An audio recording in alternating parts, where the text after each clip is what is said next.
Hello, and welcome back to another episode of Peace Evangelical Lutheran Church's Sermon Podcast. Today, we are reflecting on John chapter 11, verses 1 through 45, the story of Jesus raising Lazarus from the dead. Today's Gospel reading is a story of rebirth, not just for Lazarus, but for all of us as well. Listen until the end for your weekly dose of powerful spiritual inspiration, and if you haven't yet, please take a moment to follow this show. It really helps. Have you ever found yourself in a place that you didn't expect to be and didn't quite know how to get out of?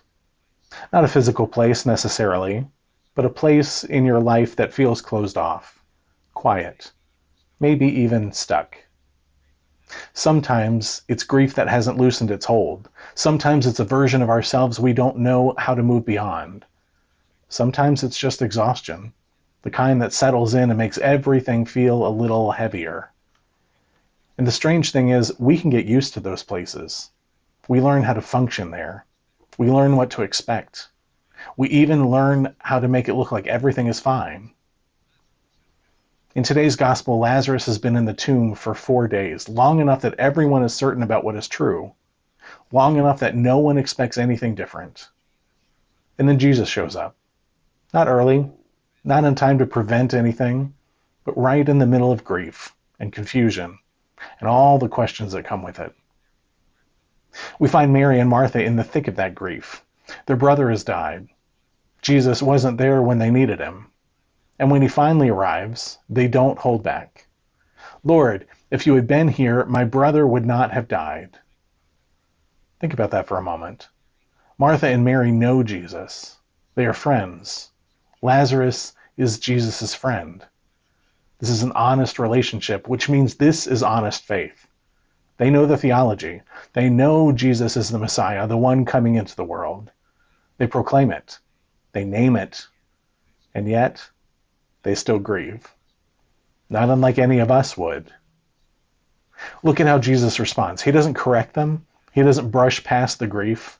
He doesn't say, if you really believe, stop crying. Listen again to what John tells us. Jesus is deeply moved.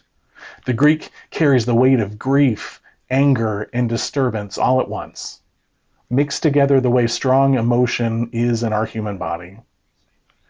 In the church, we say that Jesus is fully divine and fully human. Here, we see that humanity come through. And when Jesus is deeply moved in spirit, notice what he does.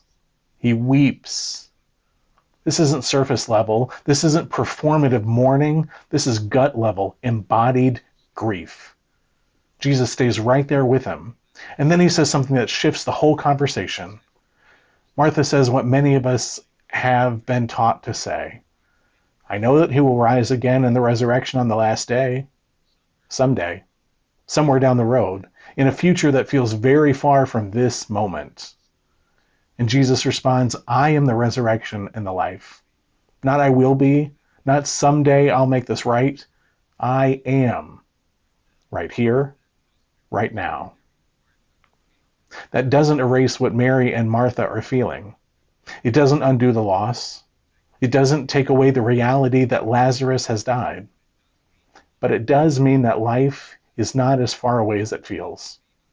It means that even in the middle of grief, even in the middle of questions without clear answers, even in places that feel closed off and final, God is still at work. Not waiting for everything to be resolved. Not holding life off until some future moment. Present, active, calling life forward, even here.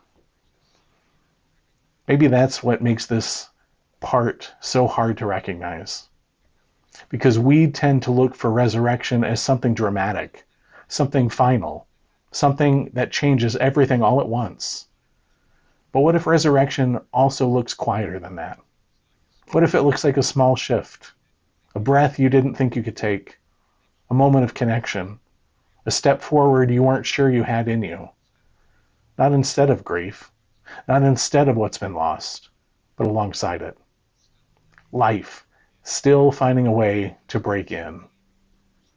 And then Jesus does something even more personal.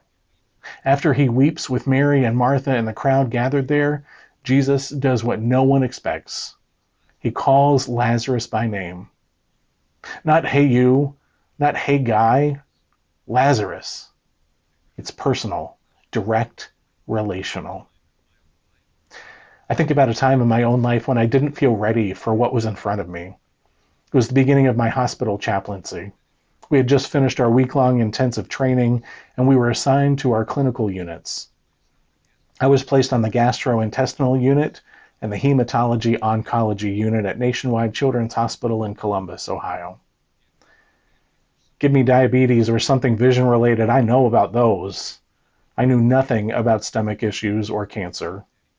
Why would anyone assign a student chaplain to the cancer unit? I remember thinking, I don't know what I possibly have to offer here. And I also remember feeling something in me that knew I needed to show up anyway. Maybe that's how calling works more often than we realize. Calling is quiet. It's repeated. It's sometimes resisted, maybe even often resisted. And it's usually uncertain. I bet you felt that too. Even if you don't think of yourself as someone who's been called, you have. But here's the part of this story we don't always notice. Lazarus comes out of the tomb, which is remarkable, but he's still bound. He's alive, but not yet free. And that might be one of the most honest moments in this whole passage, because growth is uneven. We step forward and we still carry things that weigh us down, things that make us wonder, doubts that haven't resolved, grief over someone we didn't get to say goodbye to, anger toward a situation that never got closure. We come out of the tomb and we're still wrapped up.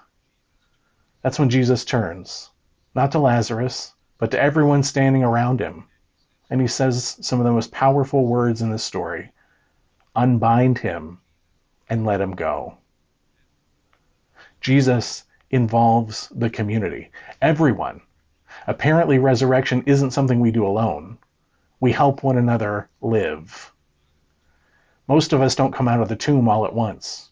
We take a step and we're still carrying things, still wrapped up in fear or grief or old ways of seeing ourselves.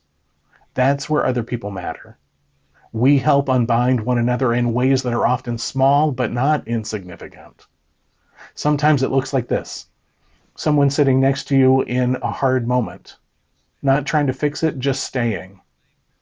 Someone saying your name when you've started to forget who you are. Someone noticing you've been quiet and gently checking in. Someone saying, you don't have to carry it by yourself. Sometimes unbinding looks like encouragement. Someone seeing something in you, a gift that you can't see yet. And sometimes it looks like patience, letting someone take their time, not rushing them to be better or back to normal. And if we're honest, sometimes we need that just as much as anyone else. We need people who will help us loosen what's been wrapped too tightly around us. People who walk with us as we figure out what it means to be alive again. Because resurrection, apparently, is not something we do alone. And maybe that's part of the calling in this story. Not just to come out, but to notice who else is still standing there, still wrapped up, still trying to take that first step. And to be the kind of community that helps them live. Maybe the question isn't just, what is God calling me to do? But where is God calling me out? And who might need me to help unbind them? The story doesn't end with everything neatly resolved. Lazarus is standing there. Alive, yes, but still adjusting. Still taking in the light. Still wrapped in what used to define him.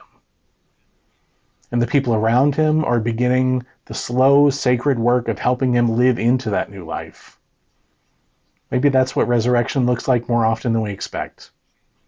Not everything changing all at once. Not every question answered. Not every piece of grief suddenly gone. But a voice that calls your name. A step, maybe a small one, toward the light.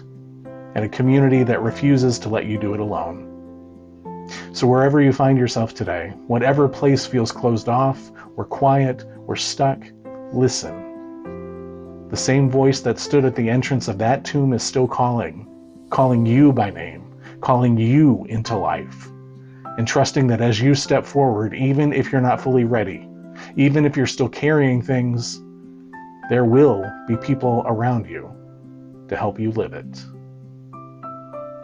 Amen. That's this week's episode of Peace Lutheran Sermons podcast. Don't forget to join us next week for another episode. Thank you for listening.